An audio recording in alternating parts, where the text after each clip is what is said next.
La prédication de l'évangile du royaume des cieux n'irait de moins que de déclarer que Dieu qui règne aujourd'hui dans les cieux régnera aussi demain sur la terre, en chassant complètement celui qui est aujourd'hui le prince de ce monde, avec tous ceux qui l'auront suivi, les esprits méchants, afin que l'homme nouveau, Christ et son Église, puissent régner.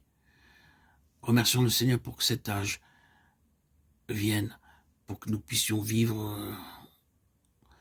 cet épisode, cet événement, et en témoigner. La guerre spirituelle dans la vie de nombreux croyants est une réalité. Ce n'est plus pour eux une simple question de terminologie. Levons-nous et témoignons de l'évangile du royaume des cieux, pour que vienne le royaume de Dieu et pour la souveraineté de Dieu se manifeste dans ce monde, en chassant Satan et sa puissance. Rendons témoignage à la victoire de la croix de Christ. Déclarons que Christ a déjà jugé le prince de ce monde, qu'il a obtenu une complète victoire et que le royaume, la gloire et la puissance lui appartiennent. Car Satan n'a aucune place dans cet âge.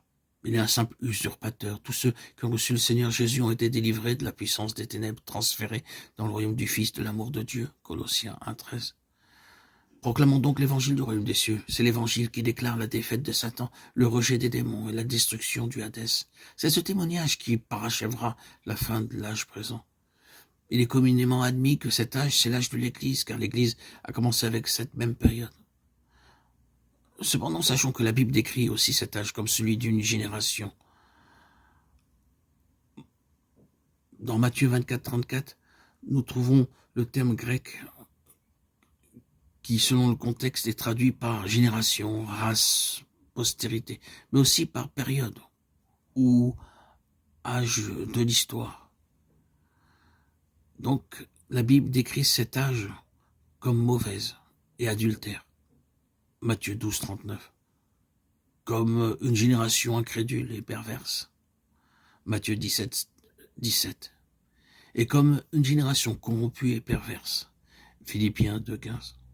Ici, l'intention de Dieu, c'est de mettre un terme à cette génération et à cet âge. Il est satisfait de voir que la fin de cet âge approche rapidement, afin que le temps de son royaume puisse être inauguré. Mais les enfants de Dieu doivent accomplir leur devoir. Ils doivent travailler ensemble avec Dieu pour porter un terme à cet âge.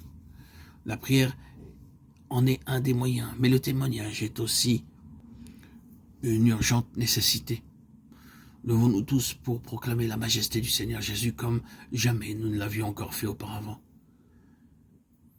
Bien que le royaume de l'Antéchrist doive précéder l'établissement du royaume de Christ, cependant nous devons témoigner pour le royaume de Christ avant la manifestation du royaume de l'Antichrist. Cet âge doit nécessairement s'achever et l'Église doit accomplir sa mission pour cela.